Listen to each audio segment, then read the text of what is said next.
وهو معاكم اینما کنتم واللہ بما تعملون بصیر. ہر چیز کا علم ہے، طاقت ہے، قدرت ہے، ہیبت ہے، جلال ہے. لہ ملک السماوات والارض والی اللہ ترجع الامور. زمین آسمان کی بادشاہی ہے اور ہر چیز اس کے ہاتھ میں ہے. اب آپ دیکھیں کوئی حکم نہیں آ رہا، صرف اللہ یہ بتا رہا ہے کہ میں کون ہوں. کیا کہتا ہے یولج اللیل فی النہار ویولج النہار فی اللیل. میں رات کو لمبا کرتا ہوں، تم چھوٹا کر کے دکھاؤ. میں دن کو لمبا کرتا ہوں، تم چھوٹا کر کے دکھاؤ. وہو علیم بذات الصدور. تمہارے اندر کے سارے بھید میں جانتا ہوں. اتنا لمبا تعارف کے بعد اب آیا آمنوا باللہ ورسولہ. تو جو اللہ ایسا ہے اس پہ ایمان لے آؤ، اس پہ ایمان لے آؤ. جو اللہ ایسا ہے اس کی مان کے چلو. تو یہ قرآن کا طرز ہے کہ اللہ نے اپنا تعارف اور اپنے نبی کا تعارف کروایا اتنا اور شریعت سنائی اتنی کہ پہلے اللہ کی ہیبت قائم ہو اور اس ہیبت کے بعد پھر آدمی چھوٹا پڑتا گیا کہ کہنے والا بڑا طاقتور ہے. اپنی عظمت اور ہیبت پھر اپنے نبی کی عظمت اور ہیبت دلوں میں بٹھائی تاکہ کائنات کو پتہ چلے کہ اللہ کے بعد اگر کوئی ذات ہے تو یہ محمد مصطفیٰ صلی اللہ علیہ وسلم کی ذات ہے. ان کے اوپر صرف اللہ ہے اور کوئی نہیں. ان کے اوپر صرف اللہ ہے اور کوئی نہیں ہے. یاسین والقرآن الحکیم انک لمن المرسلین. اس کو بیان کرنے کے لیے میں ایک دو حدیثیں آپ کو سناتا ہوں. اللہ کے نبی نے ابو ہریرہ نے پوچھا یا رسول اللہ متى وجبت لک النبوہ، آپ نبی کب بنے تھے؟ تو اس کا جواب ہے 40 سال کی عمر. اور کتابی جواب ہے 40 سال 6 مہینے 10 دن. محرم سفر کے لحاظ سے، جنوری فروری کے لحاظ سے نہیں. تو میرے نبی نے کیا جواب دیا کہ ابو ہریرہ 40 سال نہیں. کہا ابو ہریرہ ابھی آدم کی مٹی کٹھی نہیں ہوئی تھی اور میں نبی بن چکا تھا. یہ ایک حدیث ہوگی. یاسین والقرآن الحکیم انک لمن المرسلین. اس کو بتانے کے لیے میں ایک دو حدیثیں بیان کرنا چاہتا ہوں. ابو ہریرہ ابھی آدم کی مٹی جمع نہیں ہوئی تھی کہ میں نبی بن گیا. ایک اور یاد آ گئی، جب اماں اور ابا کا اللہ نے نکاح پڑھا جنت میں آدم اور حوا کا، تو اللہ تعالیٰ نے فرمایا کہ آدم بیگم کا مہر ادا کرو. ان کے اللہ کیا ادا کروں؟ تو کتنا سونے چاندی کے ڈھیر پڑے تھے. اللہ تعالیٰ فرماتے 10 من سونا چاہ کے دے. تو اللہ تعالیٰ نے فرمایا کہ تیری نسل میں میرا آخری نبی آ رہا ہے، اس پہ ایک دفعہ درود پڑھ دے، یہ مہر ہے اس کی، یہ تیری بیگم کا مہر ہے.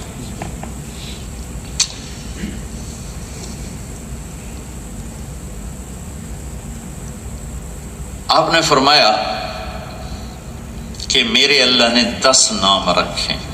10 میرے اللہ نے میرے 10 نام رکھے. میں محمد، میں احمد، میں ماحی، میں حاشر، میں عاقب، میں فاتح، میں خاتم، میں ابو القاسم، میں طٰہٰ، میں یاسین. آخری میں نے کیا کہا بھائی؟ یاسین. میرے 10 نام ہیں. ویسے تو آپ کے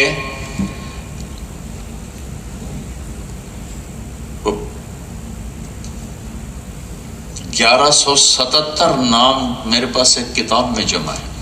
1177 نام اور 5000 کے قریب آپ کے نام سیرت، تاریخ، پچھلی کتابیں، پہلی کتابیں، تاریخی کتابوں میں سب کو جمع کریں تو 5000 کے قریب بنتے ہیں. 1177 محفوظ ہیں. تو آپ نے کہا یہ میرے نبی کی حدیث ہے کہ میرے اللہ نے میرے 10 نام رکھے. جس سے زیادہ پیار ہوتا ہے اس کو آدمی کئی نام دے کے پکارتا ہے. میں محمد، احمد، ماحی، حاشر، عاقب، فاتح، خاتم، ابو القاسم، طٰہٰ، یاسین. اصل نام 2 محمد و احمد، صفاتی آگے نام ہے. پھر اللہ نے اپنا نام رکھا اللہ، 4 حرف ہیں. اپنے حبیب کا نام رکھا محمد، 4 حرف ہیں. اپنا نام رکھا اللہ، 4 حرف ہیں. دوسرا نام رکھا احمد، وہ بھی 4 حرف ہیں۔ اپنا نام رکھا اللہ، کوئی حرف نقطے والا نہیں لائے، نقطے والا حرف کمزور ہوتا ہے۔ اپنے حبیب کا نام رکھا محمد، اور احمد کوئی حرف نقطے والا نہیں لائے، بغیر نقطے کے لائے۔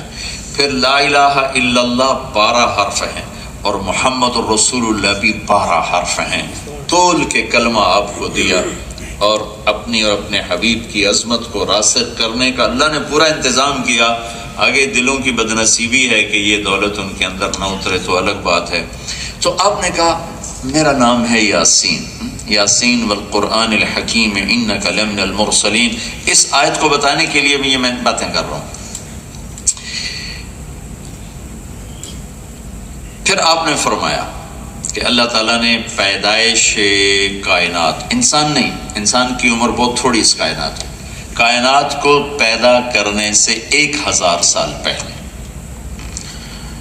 اور کائنات کو پیدا ہوئے سائنسدانوں کی ریسرچ ہے کہ 25 سے 30 بلین سال کا وقت گزرا ہے، ایک جو بگ بینگ کا جو تصور ہے۔ ہم اسی کو مان لیتے ہیں، چونکہ ہمارے پاس اس کے رد کرنے کی کوئی دلیل نہیں ہے، تو وہی ٹھیک ہے بالکل۔ تو گویا کائنات کا پیدا ہونا 25 ارب سال، اور اس سے 1 ارب سال، اس سے 1000 سال پہلے میرے نبی نے فرمایا کب؟ جب کچھ بھی نہیں، صرف اللہ ہے، صرف اللہ ہے، صرف اللہ ہے۔ تو اللہ نے کہا، میرے نبی نے فرمایا اللہ نے سورۃ یاسین کی تلاوت فرمائی۔ یہ بتانا چاہتا تھا، پیدائش کائنات سے 1000 سال پہلے اللہ تعالیٰ نے سورہ یاسین کی تلاوت فرمائی۔ اور سورہ یاسین کیا ہے؟ یاسین نام یاد ہے اپنے نبی کا؟ 10 ناموں میں سے آخری نام ذہن میں ہے نا؟ یاسین والقرآن الحکیم انک لمن المرسلین۔ یہ سورت یہاں سے شروع ہو رہی ہے، اس کو قرآن کا دل کہتے ہیں۔ دل نکال دو تو آدمی مر جاتا ہے، دماغ نکال دو تو نہیں مرتا جب تک دل نہ مرے، اور دل ختم تو جسم ختم، تو اس کو قرآن کا دل کہتے ہیں۔ قرآن کا دل کیوں کہتے ہیں؟ کہ کوئی سورت رسالت پر گواہی اور قسم سے نہیں شروع ہو رہی سوائے سورہ یاسین کی۔ صرف سورہ یاسین واحد سورت ہے جس میں اللہ اپنے نبی کی قسم اٹھا کے سورت کو شروع کر رہا ہے، اپنے نبی کی قسم اٹھاتا ہے اور سورت کو شروع کرتا ہے یاسین والقرآن الحکیم، مجھے قسم ہے قرآن حکیم کی، انک لمن المرسلین، آپ میرے رسول ہیں، آپ میرے رسول ہیں۔ اچھا، اب اللہ کے سوا تو کوئی ہے نہیں، تو قرآن کی آیت ہے انک، آپ کا مطلب ہے کہ سامنے جس میں کہہ رہا ہوں آپ بھائی، تو آپ میرے سامنے موجود ہیں۔ اگر یہاں سامنے میرے اللہ کے کوئی موجود نہ ہوتا تو پھر قرآن کی آیت تھی انہو لمن المرسلین، وہ جو ایک آئے گا بڑے زمانے بعد، بلینز سال بعد جو ایک آئے گا، ابھی آیا نہیں، آئے گا، وہ میرا رسول ہے۔ تو پھر قرآن کی آیت ہوتی انہو، وہ میرا رسول ہے۔ قرآن نے کیا کہا؟ انکا، آ گئے، انکا میرے محبوب، آپ میرے رسول ہیں، آپ میرے رسول ہیں۔ پھر اگلی کہ اعلی صراط مستقیم، صرف آپ ہیں جو سیدھے راستے پر، میں تو پٹھے پاسے لے جائے۔ یہ چند دن پہلے ہمیں لے گئے ایک ڈپارٹمنٹل سٹور پہ، جا کے کھڑا کر دی، گھر پہنچانے کی بجائے بہت بڑے سٹور کے سامنے۔ پھر ہم نے اس کو فون کیا، انہوں نے کہا یہ آپ کے پاس پرانا ٹم ٹم ہوگا، ہمارا نئی جگہ بنی، اس کا نقشہ اس میں کوئی نہیں ہے۔ تو آپ ایک ٹم ٹم پہ اندھا اعتقاد کر کے چل پڑتے ہو، اندھا۔ تو میں قربان جاؤں اس مسلمان پر جو اپنے نبی پہ اتنا بھی اعتقاد نہیں کرتا کہ اس کے کہے کو پورا کر لے، اس کے روکے ہوئے کو چھوڑ دے۔ تو اللہ کی گواہی اعلیٰ صراط مستقیم، اے میرے محبوب، آپ کا رب گواہی دیتا ہے اور آپ کا رب قسم اٹھاتا ہے کہ مجھے قسم ہے قرآن حکیم کے، حکمتوں سے بھرے کتاب قرآن کی، کہ آپ اللہ کے رسول ہیں اور آپ سیدھی راہ پر ہیں۔ جو آپ کے پیچھے چلے گا کامیاب۔ یا ابا سفیان جئتکم بکرامت الدنیا والآخرہ، ابو سفیان میرے پیچھے آؤ، تمہیں ہاتھ پکڑ کے جنت تک پہنچا دوں۔ تو اللہ تعالیٰ نے اپنی ہیبت بٹھائی اور پھر کہتا آمنوا باللہ ورسول۔ پورے قرآن میں کل 500 آیات ہیں شریعت کی، کل 500، 5,500 سے اوپر آیات ہیں کہ شریعت دینے والا ہے کون، اور شریعت کو سمجھانے والا اللہ کون ہے، اللہ کا رسول کون ہے، اللہ کی کیا ہستی، اللہ کے رسول کی کیا ہستی ہے، یہ کیا عظیم شخصیات ہیں۔ پھر اس کے بعد جب، کیونکہ ہمارے لیے تو قرآن ایک نہ سمجھی جانے والی کتاب ہے نا، بڑے دکھ درد کی بات ہے کہ قرآن ہر زبان میں ترجمہ موجود ہے، لیکن ٹائم نہیں مسلمان کے پاس کہ تھوڑا سا پڑھ ہی لیتے۔ جتنی دیر ہم اخبار پڑھتے ہیں اتنی دیر روزانہ تھوڑا سا قرآن پڑھ لیا کریں، قرآن کا ترجمہ پڑھ لیا کریں کہ اللہ کیا کہتا ہے، اللہ کیا کہتا ہے۔ تو بنیادی فالٹ آیا ہے کہ ہم لا الہ الا اللہ محمد رسول اللہ سے واقف نہیں رہے، اس کی ہیبت نکل گئی ہے۔ ساری کائنات میں صرف وَهُوَ الَّذِي فِي السَّمَاءِ إِلَٰهٌ وَفِي الْأَرْضِ إِلَٰهٌ قُلْ هُوَ اللَّهُ أَحَدٌ، انہیں بتا دیں وہ احد ہے، احد اور واحد، واحد بھی ہے الواحد القہار قرآن میں آیا، اور احد بھی ہے، واحد اسے کہتے ہیں جس کا پارٹنر نہ بن سکے۔ تو واحد کا لفظ انسان بھی کہہ سکتا ہے، کہ میں کہہ سکتا ہوں کہ جی میں اس ویسٹ کوٹ کا واحد مالک ہوں، میں اس گھر کا واحد مالک ہوں، میرا کوئی پارٹنر کوئی نہیں، لیکن احد صرف اللہ ہے، صرف اللہ۔ احد کسے کہیں؟ احد اسے کہیں جس جیسا کوئی نہ ہو، جس کی مثال کوئی نہ ہو، جس کی، بھائی گھوڑا کیسا ہوتا ہے میں نے دیکھا نہیں، بھائی خچر جیسا ہوتا ہے، خچر دیکھا ہے، ہاں دیکھا خچر۔ بھائی خچر کیسا ہوتا ہے؟ بھائی گدھا دیکھا ہے، ہاں دیکھا ہے، گدھے جیسا ہوتا ہے۔ تو ایک چیز ذہن میں ہوتی ہے دوسری نہیں ہوتی، تو اس کی ہم قریب کر کے سمجھ لیتے ہیں۔ اللہ کہتا میرے جیسا ہے کوئی نہیں، مجھے کیا سمجھو گے، بس مجھ پہ ایمان لا یؤمنون بالغیب، کہو کہ ہے، کہو کہ ہے۔ ایمان کا تقاضا ہے کیا؟ تصدیق کرو۔ خزامہ بن ثابت ایک صحابی ہیں، اللہ کے نبی نے ایک دیہاتی سے گھوڑے کا سودا کیا، سفر میں تھے، طے ہوا کہ مدینے میں پیسے دوں گا چل کے، کہ ٹھیک آپ آگے ہو گئے، پیچھے سے صحابہ ہے، ان کو نہیں خبر کہ یہ سودا ہو چکا ہے، انہوں نے اور بدو کو گھوڑے کی قیمت لگا دی بہت زیادہ، وہ اس کی نیت بدل گئی، وہ کہنے لگا یا رسول اللہ یہ گھوڑے کے پیسے دو اور گھوڑا لے جاؤ ورنہ میں گھوڑا آگے بیچتا ہوں۔ آپ نے کہا اللہ کے بندے ابھی تو تیرے ساتھ طے ہوا تھا کہ مدینے میں چل کے پیسے دوں گا، کہا نہیں مجھے نہیں پتا، ابھی پیسے دینے تو دے دیں ورنہ میں گھوڑا بیچتا ہوں۔ تو آپ نے کہا تو اپنی بات سے پھر رہا ہے، وہ کہنے لگا کوئی گواہ لائیں کہ میں نے یہ بات آپ سے کی ہے یا آپ نے مجھ سے کی ہے۔ تو اس وقت گواہ تو تھا کوئی نہیں، صرف آپ دونوں تھے، تو سارے لوگ بھی اکٹھے تھے۔ تو اتنا میں حضرت خزیمہ بولے یا رسول اللہ میں گواہی دیتا ہوں کہ آپ نے یہ بات کی ہے کہ مدینے جا کے پیسے دوں گا۔ تو آپ نے فرمایا تو کیسے کہتے، تو موجود نہیں تھا، کہ یا رسول اللہ جب ہم نے آپ کو سچا مان لیا تو آپ کی ہر بات کو سچا مان لیا، میں گواہی دیتا ہوں آپ نے کہا۔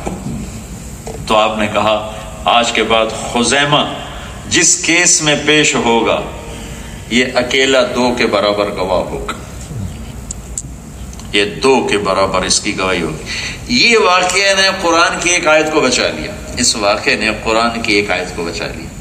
ابوبکر صدیق رضی اللہ عنہ نے حکم دیا کہ قرآن جمع کیا جائے، چونکہ یمامہ کی جنگ میں 700 حافظ قرآن شہید ہوئے، تو ان کو خطرہ ہوا کہ اگر ایسا ہوا تو سارا قرآن ضائع ہو جائے گا۔ تو زید بن ثابت سے کہا قرآن لکھو۔ تو زید بن ثابت نے 2 شرطیں لگائیں، ایک اس آیت کا کوئی حافظ موجود ہونا چاہیے، اور ایک وہ آیت کم از کم 2 آدمیوں کے پاس لکھی ہوئی ہونی چاہیے، صرف حافظ ہونا بھی کافی نہیں اور ایک کے پاس لکھا ہوا ہونا بھی کافی نہیں، کم از کم 2 آدمیوں کے پاس وہ آیت ہونی چاہیے لکھی ہوئی، اور کسی کو وہ یاد ہونی چاہیے۔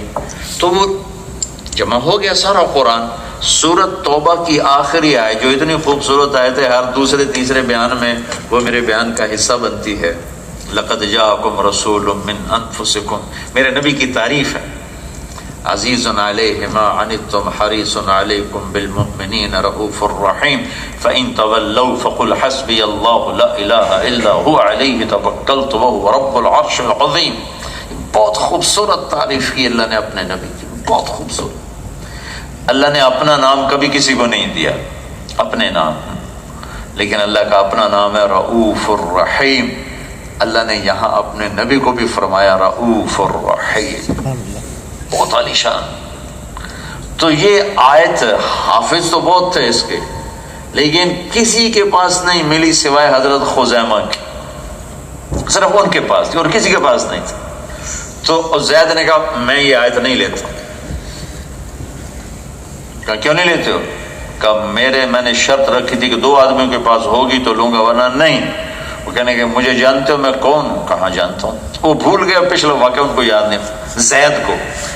ارے میں خزیمہ بن ثابت ہوں، میری گواہی 2 کے برابر ہے، میں 1 2 کے برابر ہوں۔ ہاں بھائی ہاں بھائی ہاں، لکھا اس کو۔ تو ہمارا مین جہالت یہ نہیں کہ ہمیں شریعت کے حلال حرام، یہ جتنے پاکستانی شراب بیچ رہے ہیں ان کو کوئی نہیں پتا کہ شراب حرام، یہ جو ڈرگز بیچ رہے ہیں، میں ابھی پریسٹن جیل میں گیا تھا، ہمارے پاکستان بچے ڈرگ میں پکڑے بیٹھے ہیں، تو ان کو نہیں پتا کہ ہم نے حرام بیچا ہے۔ وہ جس نے حرام کیا ہے اس کو نہیں جانتے، وہ جس نے کہا حلال کماؤ اس کو نہیں جانتے، جس نے کہا جھوٹ نہ بولو اس کو نہیں جانتے، جس نے کہا سچ بولو وہ اس کو نہیں جانتے، جس نے کہا حرام کے قریب نہ جاؤ وہ اس کو نہیں جانتے۔ اگر جانتے تو پھر یہ تھوڑا کرتے، تو جانتے نہیں ہیں۔ ایک صحابی شراب لے کر آئے ملک شام سے، سارا پیسہ شراب خرید کر لائے، مدینہ پہنچے تو پتہ چلا شراب تو حرام ہو گئی، تو اٹھے اور مشکیزیں پھاڑنے لگے، وہ مشکوں میں شراب ہوتی تھی، تو کسی نے کہا کہ مجھے نمک ڈال کے سرکہ بنا دے، سرکہ بن جائے گا، بیچ دینا۔ انہوں نے کہا میری ایمانی غیرت کہتی ہے کہ بس اللہ نے کہا نہیں تو نہیں، سارے مشکیزیں پھاڑ کے پانی میں بہا دیے، کہ وہ جانتے تھے کہ کہنے والا کون ہے۔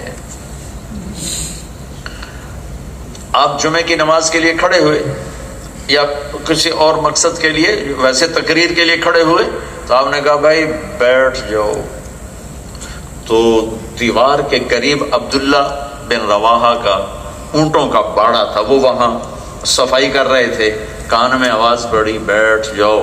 انہیں پتہ ہے کہ مجھے نہیں کہہ رہے، مسجد والوں کو کہہ رہے ہیں، انہیں ادھر پھینکا کئی اور وہاں جا وہیں بیٹھ گئے۔ اور ایک صحابی عبداللہ بن مسعود مسجد میں انٹر ہو رہے تھے، 1 پاؤں اندر تھا 1 باہر تھا، آپ نے کہا بیٹھ جاؤ، وہ وہیں بیٹھ گئے، وہیں بیٹھ گئے، آگے قدم نہیں اٹھا۔ یہ کیوں ہے؟ کہ وہ جانتے ہیں کہ یہ کہنے والا کون ہے، وہ جانتے ہیں کہ یہ روکنے والا کون ہے، اٹھانے والا کون ہے، ہم جانتے ہیں۔ تو اللہ تعالیٰ نے جو پیمانہ بنایا کامیابی ناکامی کا، اس کو آج کیوں نہیں ناپا تولا جا رہا ہے کہ پتہ کوئی نہیں۔ اور کامیابی کا سٹیٹس کیا ہے؟ آگے پیچھے میرے لوگ ہوں، مجھے سلام ہوں، میرے بڑا سٹیٹس ہو، تو میں سکسیسفل لائف ہے میری۔ اور میرے اللہ نے ایک جملے میں بتا دیا، من یطع اللہ ورسولہ فقد فاز فوزا عظیما۔ کہانی مکا چھڑی ایک جملے سے کہ میرے گولڈن والے بندو، پیارے بندو، جس نے اللہ کی مان کر زندگی گزاری اور اس کے حبیب کی مان کر زندگی گزاری، وہ کامیاب ہو گئی۔ سبحان اللہ۔ اس کو ایک اور طرح بیان کیا، فمن زحزح عن النار وادخل الجنۃ فقد فاز۔ جو دوزخ سے بچ کے جنت میں چلا گیا وہ کامیاب ہو گیا۔ پھر اس کے ایک اور مضمون ایک ہی ہے لیکن تعبیر مختلف ہے، فمن ثقلت موازینہ فاولئک هم المفلحون۔ جس کی نیکیاں زیادہ ہو گئیں قیامت کے دن وہ کامیاب ہو گئی۔ یہ کامیابی اور ناکامی کا مفہوم ہے جو قرآن دیتا ہے۔ یہ جو تبلیغ کا کام ہو رہا ہے میرے بھائیو، یہ اللہ اس کے رسول کی اطاعت پر آنے کی محنت ہو رہی۔ ہم کسی فرقے کے ترجمان نہیں، کسی فرقے کو ہم ریپرزینٹ نہیں کر رہے کہ جی ہم فلاں ہیں فلاں ہیں، بلکہ میں تو آپ کے ہاتھ جوڑتا ہوں، میں بہت عرصے سے انگلینڈ آ رہا ہوں، وہ جو پاکستان کے انڈیا کے جراثیم ہیں فرقہ واریت کے، یہاں وہ خوب بھڑک رہے ہیں اور بہت نفرتیں ہیں. میں آپ کو اللہ رسول کا واسطہ دیتا ہوں، امت بن کے رہیں، کسی فرقے کے نمائندہ بن کے نہ رہیں. میرے نبی نے دنیا سے جاتے ہوئے آخری بات کی تھی کہ دیکھو میرے بعد ایک دوسرے کے گلے کاٹتے کافر نہ بن جانا، قیامت کے دن مجھے شرمندہ نہ کرنا. صحابہ مسجد میں بیٹھے مناظرہ ہو رہا تھا، گرما گرمی بحث شروع ہو گئی. اللہ کے نبی گھر سے باہر آئے، ایک کہہ رہا تھا شریعت کا مسئلہ یوں ہے، یہ قرآن کہہ رہا، دوسرا کہہ رہا تھا شریعت کا مسئلہ یوں ہے، یہ قرآن کی آیت. تو جب آپ تشریف لائے تو آپ کے چہرے کا رنگ سرخ ہو غصے سے. تو آپ نے فرمایا کیا میں اسی لیے دنیا میں ہوں، کیا میں اس لیے بھیجے گیا ہوں کہ تم ایک دوسرے کے گریبان پکڑو اور کافر بن جاؤ؟ تم سے پہلے قومیں اسی طرح ہلاک ہوگی. تو میں ایک یہ گزارش کروں گا کہ آپ امت بن کے رہیں، مسلم بن کے رہیں، مومن بن کے رہیں. اور ہر مسلمان، چونکہ اللہ کے نبی نے دعا مانگی تھی اللہ ان میں اختلاف نہ ہو، تو اللہ نے کہا نہیں میرے حبیب اختلاف تو ہوگا. تو اختلاف دنیاوی بھی ہوا، سیاسی بھی ہوا، مذہبی بھی ہوا، لیکن کبھی اس کو یہاں تک نہ لے جاؤ کہ سلام کرنا ہی چھوڑ دو اور کفر پر تک پہنچا دو. تو پھر جنت میں جائے گا کون؟ وہابی کہیں سنی کافر، سنی کہیں وہابی کافر، شیعہ کہیں سنی کافر، سنی کہیں شیعہ کافر. تو جنت جاونا کہیں ویلی پہ جائے اللہ دی جنت بڑی وڈی کہیں اور نو ہی جاون دے بھائی. مسلمان اللہ کے واسطے مسلمان بن کے رہو، اور ایسے علماء کو ڈسکریج کرو جو فرقہ واریت کو ممبر سے بھارت. ایسے لوگوں کو ممبر پہ نہ بیٹھنے دو. ایسے لوگ لاؤ جو تمہیں محبت کا پیغام دیں، جو تمہیں دین سمجھائیں، جو تمہیں فرقوں نہ بانٹ دیں، جو تمہارے اندر نفرت کی دیوار نہ کھڑی کر دیں. اللہ کے واسطے میرے ملک خون و خون ہو گیا، ہزاروں جوان تہ خاک، ماؤں کے سہارے ٹوٹے، جوان بچیوں کے سہاگ اجڑے، معصوم بچے یتیم ہوئے. نہ مارنے والے درندے کو پتہ میں کیوں مار رہا ہوں، نہ مرنے والے بے قصور کو پتہ میں کیوں مارا جا رہا. اللہ کے واسطے اس چیز کو اب پروموٹ کرو، اپنی اگلی نسل کو یہ جراثیم نہ دو. جو پاکستان انڈیا سے آئے ہیں ان کے اندر تو یہ چیزیں موجود ہیں، انہوں نے دیکھی ہیں سنی ہیں، لیکن یہاں جو نسل پروان چڑھ رہی ہے انہیں بس اتنا ہی بتاؤ بیٹا ہم اہل ایمان ہیں، ہم اہل اسلام ہیں، ہم مسلمان ہیں. یہ ہمارا طریقہ ہے، یہ ان کا طریقہ ہے، سب قابل احترام ہے. انشاءاللہ جو کلمہ پڑھتا ہے ایک دن ضرور جنت میں جائے گا انشاءاللہ. تو اللہ کے ہاں یہ استثناء کہ اللہ کے نبی کی ختم نبوت کا منکر نہ ہو، تو انشاءاللہ ایک نہ ایک دن ضرور وہ جنت میں جائے گا. یقیناً گناہوں کی سزا پہ جہنم میں بھی جائیں گے، چونکہ یہ تو نہیں ہو سکتا کہ حسین اور شمر کو اللہ ایک جیسا کر دے. پھر تو کربلا کی ساری تاریخیں برباد ہو جائیں گی. اگر رات کے شرابی اور رات کے تہجد گزار کو ایک ہی قانون دے دیا جائے تو یہ بھی نہیں ہو سکتا. لیکن اللہ تعالیٰ جہنم میں جب ایمان والے بھی جائیں گے تو ایک دن کافر کہیں گے اہل ایمان سے تمہارے کلمہ پڑھنے کا کیا فائدہ، تم بھی جہنم میں ہم بھی جہنم میں. تو اس پر اللہ تعالیٰ فرمائیں گے جہنم کے فرشتے سے مالک جس نے زندگی میں ایک دفعہ بھی میرا نام لیا ہو اس کو نکال کے جنت میں ڈال دو. سبحان اللہ. تو ہم پھر ایک دوسرا کہ اللہ تعالیٰ کریم مہربان، وہ کڑا تھانے دار ہے پاکستان دا بس چھتر پھیرنا ہی پھیرنا، تو مہربان، معاف کرنے کا شوق کہ اپنے معاف کرنے کی وہ مثال دیتا ہے. میرے نبی نے فرمایا کہ میرا اللہ کہتا ہے، کہنے والا میرا نبی، سنانے والا میرا نبی، کہنے والا میرا اللہ. آپ نے فرمایا کہ میرا اللہ کہتا ہے میرا بندہ میری بندی تم میں سے کوئی ایک آدمی اتنے گناہ کرے کہ آسمان کی چھت کو لگا دے. کوئی کر سکتا ہے اتنے گناہ؟ پوری کائنات کے انسان، جنات، حیوان، پرندے، فرشتے کافر ہو کر اللہ کا انکار کر کے نافرمانی کریں قیامت تک، رب ذوالجلال کی قسم اتنے گناہ نہیں کر سکتے کہ سورج تک چلے جائیں، چھے جائے کہ آسمان، اور میرا اللہ کہتا ہے ایک طارق جمیل اتنے کرے کہ زمین سے اٹھائے اور آسمان کی چھت کو لگا دے۔ ساری دنیا فتویٰ دے گی یہ پکا دوست کے دی بخششائی کوئی نہیں، لیکن تم کسی کا نہ سننا، صرف ایک دفعہ مجھے کہنا یا اللہ معاف کر، تو میں سارے ہی معاف کر دوں، سبحان اللہ، غفرت لک ولا ابالی، سارے معاف کر دوں۔ معاف کرنا اس کو اتنا پسند ہے۔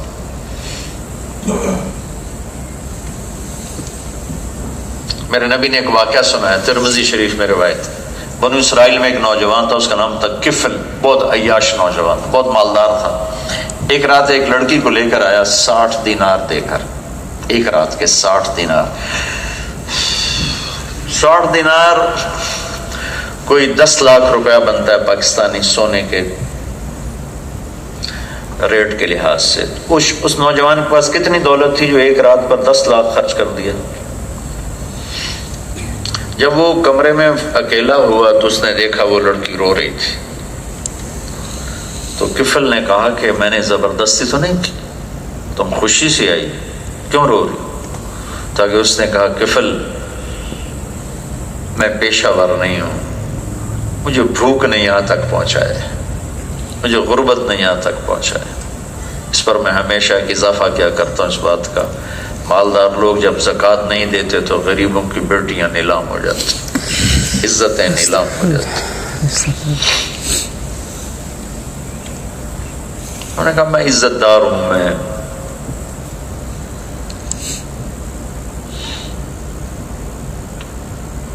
میں بازاری نہیں، میں طوائفوں سے ملتا ہوں، میں کیوں رویا ہوں؟ اس قصے کی وجہ سے نہیں، مجھے وہ کہانیاں سامنے آ گئی جو بچیاں سناتی ہیں نا، میرا کلیجہ پھٹ جاتا کہ انہیں طوائف بنانے والے اسی طرح میاں صاحب بن کے ڈیرے میں بیٹھے ہوئے، ان کے وائٹ کالر پہ کوئی داغ نہیں، لیکن وہ طوائف بن گئی۔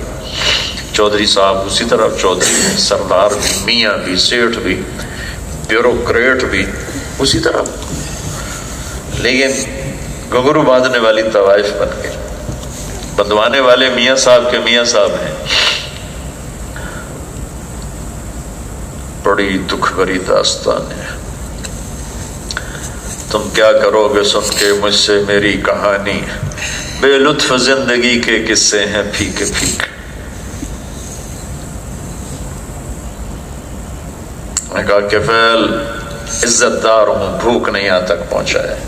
تو کفل رونے لگا، کہنے لگا میری بہن جا، جس عزت سے آئی تھی واپس چلی جا، جو پیسے تمہیں دیے ہیں تمہیں ہدیہ ہیں، میرے لیے دعا کرو، میں بہت کمینہ انسان ہوں، میں تیرے آنسوؤں کے صدقے توبہ کرتا ہوں۔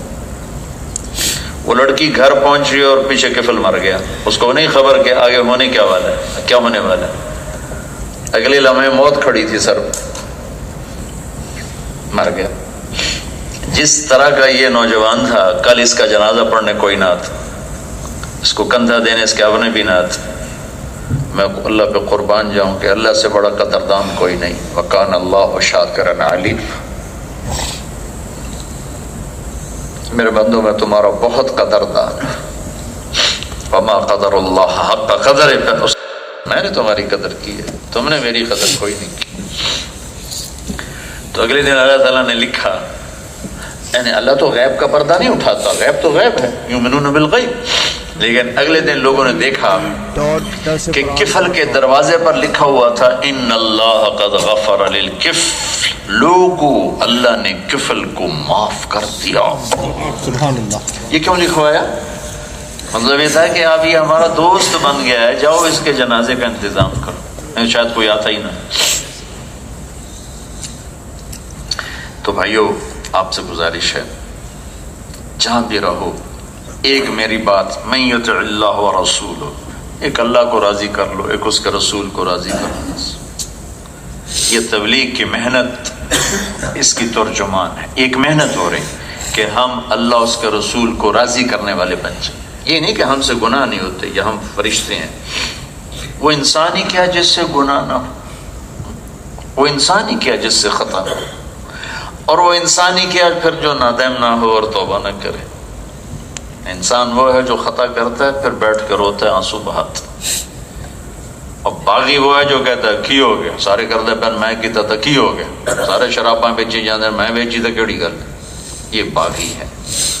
باغی کے لیے لا اور ہے اور مجرم کے لیے اور ہے۔ جرم ہونا آدم علیہ السلام سے نہیں ہو گیا تو معافی مانگی، شیطان نے آکڑ کے کہا نہیں میں نہیں کرنا، تو ایک نبی بن گیا ایک شیطان بن گیا۔ تو آپ سب سے گزارش ہے تبلیغ میں وقت دیا کریں، اس سے آپ کو ایمان میں اخلاق میں ترقی ہوگی۔ اور یہاں رہتے ہوئے ایک اللہ سے تعلق ہے، اس کا جو نصاب ہے بہت تھوڑا ہے، 5 نمازیں ہیں اور کبیرہ گناہوں سے بچنا ہے، اور رمضان کے روزے ہیں، پیسہ آ جائے تو زکوٰۃ۔ یعنی اللہ اور بندے کے تعلق کو بنانے کے لیے تھوڑا سا کام کرنا پڑتا ہے۔ 5 نمازوں کے بعد 6ٹھی نماز کا مطالبہ کوئی نہیں، 30 روزوں کے بعد 31ویں کا مطالبہ کوئی نہیں، 2.5% دینے کے بعد 1 پینی کا مطالبہ کوئی نہیں، 1 دفعہ حج کرنے کے بعد دوبارہ بلانے کا مطالبہ کوئی نہیں، جن کو عبادات کہتے ہیں، فاؤنڈیشن ہے۔ دین کا دوسرا حصہ ہے میرا اور آپ کا تعلق، میرا اور میری بیوی کا تعلق، میرا اور میرے بچوں کا، میرا اور میرے پڑوسی کا، یعنی میں اور آپ آپس میں کیسے زندگی گزاریں، یہ اسلام کا دوسرا حصہ ہے۔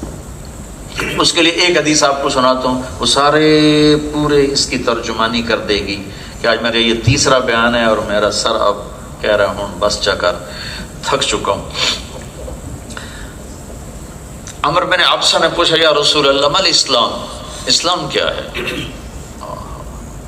آپ نے کہا طیب الکلام و اطعام الطعام، میٹھا بول بولنا اور کھانا کھلانا اسلام ہے۔ مشہور حدیث کیا ہے؟ اسلام کیا ہے؟ کلمے کا اقرار، نماز، روزہ، حج، زکوٰۃ، یہ فاؤنڈیشن ہے۔ اب یہی سوال عمر بن عبسہ یہ حجۃ الوداع پہ مسلمان ہوئے ہیں، یعنی اسلام مکمل فارم میں آ چکا ہے، اب اسلام کی آخری شکل بتا رہے ہیں۔ اسلام کیا ہے یا رسول اللہ؟ آپ نے فرمایا میٹھا بول اور کھانا کھلا۔ میٹھے بول میں جادو ہے۔ اس نے پوچھا مل ایمان، ایمان کیا ہے؟ تو مشہور حدیث ہے ایمان کیا ہے؟ اللہ کو ماننا، فرشتوں کو ماننا، کتابوں کو ماننا، آخرت کو ماننا، موت کے بعد کی زندگی کو ماننا، رسولوں کو ماننا، آمنت باللہ و ملائکتہ و کتبہ و رسلہ۔ لیکن آپ نے کیا جواب دیا؟ یا رسول اللہ ایمان کیا ہے؟ تو آپ نے کہا الصبر والسماحہ، صبر کرنا، معاف کرنا، صبر کرنا، معاف کرنا۔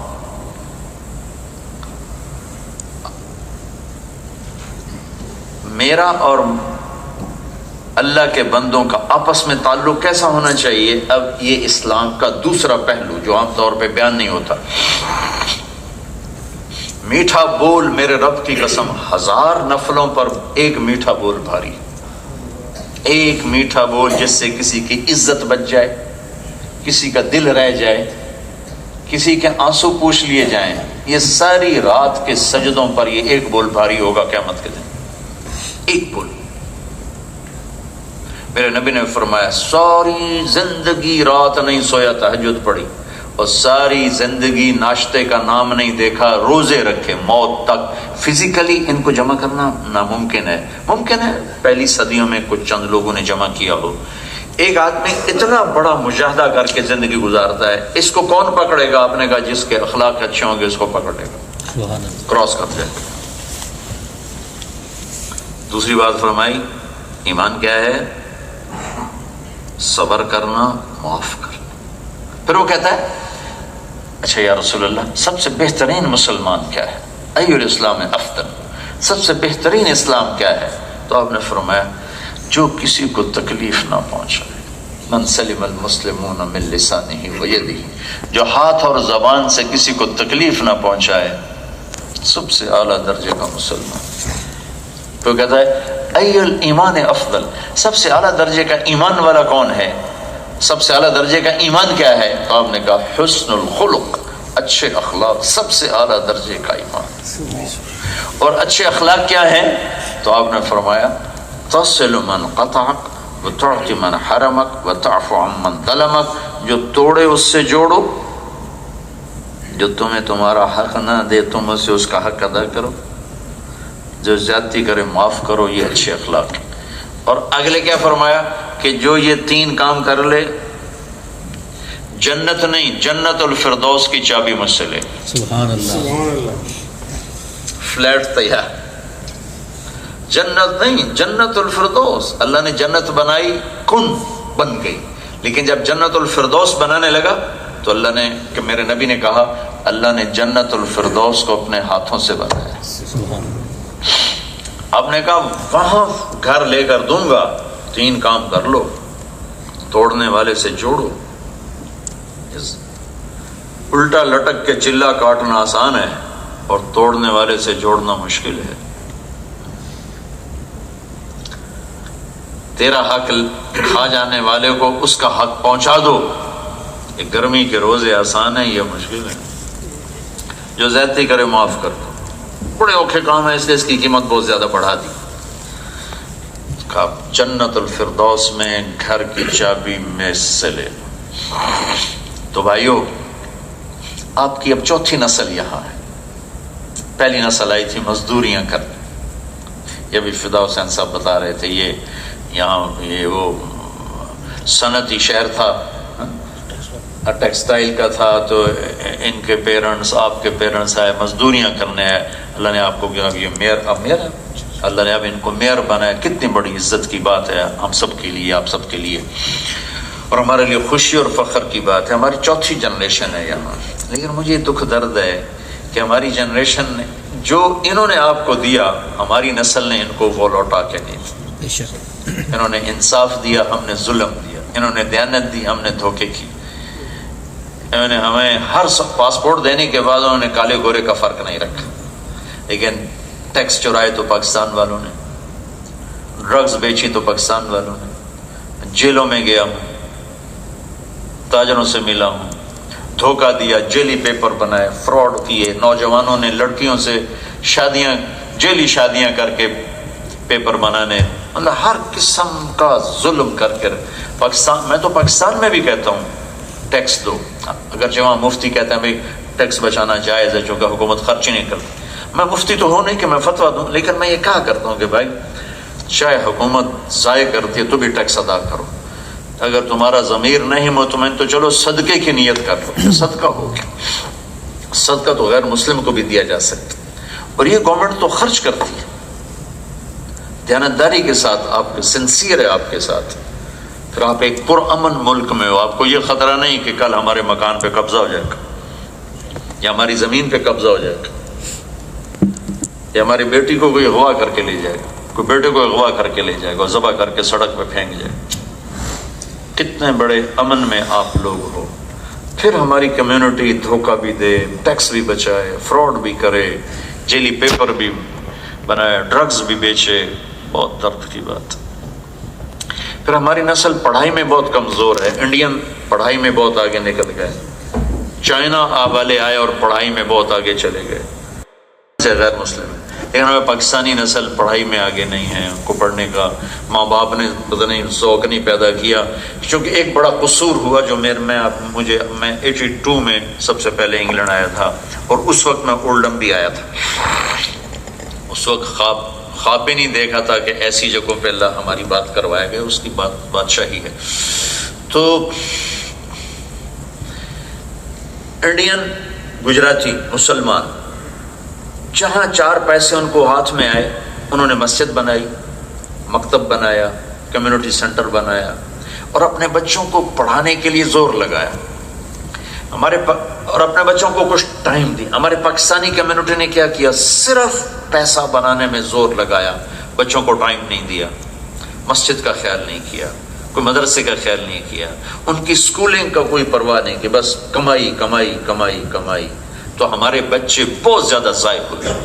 یہ قصور جنوبی امریکہ میں نے عربوں میں دیکھا کہ عرب وہاں گئے، لیبنیز فلسطینی، لبنانی، مصری، وہ اتنے مالدار بن چکے ہیں کہ پورے اولڈم کے تاجروں کو ایک جیب میں ڈال لیں، اتنے مالدار بن چکے ہیں، لیکن ان کی نسلیں اسلام چھوڑ گئی اور ان کو کسی نے اسلام سے نکالا نہیں، ماں باپ نے ٹائم ہی نہیں دیا، بتایا تک نہیں۔ امریکہ میں ہماری ایک جماعت تھی، 2 نوجوان صبح مسجد میں آ گئے کہ ہمارا باپ مرا ہے رات کو، اور اس نے ہمیں رات بتایا کہ میں مسلمان ہوں، کسی کو دیکھ کے میرے جنازے کا انتظام کرنا، ہمیں تو پتہ ہی نہیں تھا کہ ہمارا باپ ہے کون۔ یہ عرب تھا وہ۔ تو ہمارے پاکستانی کمیونٹی سے یہ قصور ہوا کہ انہوں نے اپنے بچوں کو ٹائم نہیں دیا، پراپر ٹائم نہیں دیا، ان کی ذہن سازی نہیں کی۔ ہمارے بچے تعلیم میں پیچھے رہ گئے، دنیاوی چیزوں میں پیچھے رہ گئے، ڈرگز میں چلے گئے، لڑائی جھگڑے مار کٹائیوں میں چلے گئے، جیلیں بھر گئی ان سے۔ تو آپ سے گزارش ہے کہ زندگی کو بیلنس کرنا سیکھیں، کمائیوں میں حلال ہو، حرام نہ ہو۔ حلال میں کبھی پریشانی نہیں، اور حلال اور حرام میں کبھی آدمی سکھ نہیں پا سکتا۔ میرے رب کا قانون ہے کہ رزق حرام اندر میں ایسے جائے گا جیسے کانٹا اندر جاتا، چبھ کے رہتا، اور رزق حلال پانی کی طرح اندر جاتا ہے۔ باقی دکھ سکھ تو ہر انسان کے ساتھ۔ اپنی تجارت کو اپنی جنت کا ذریعہ بنائیں، اپنے پیپر فیئر کریں، ٹیکس بچانے کے لیے جھوٹ نہ بولیں، فراڈ نہ کریں۔ میرے نبی نے کہا میرا امتی ہر گناہ کر سکتا ہے، 2 نہیں کر سکتا۔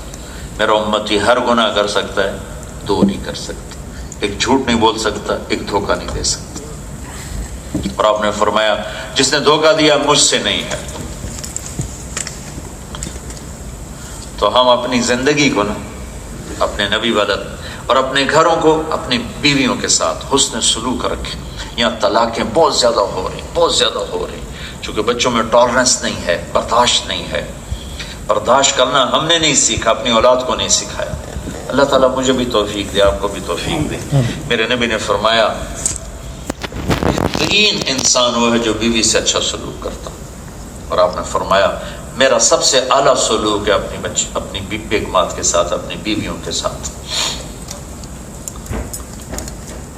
اور آپ نے عورتوں سے فرمایا کہ میری شریعت میں سجدہ ہوتا تو میں بیوی سے کہتا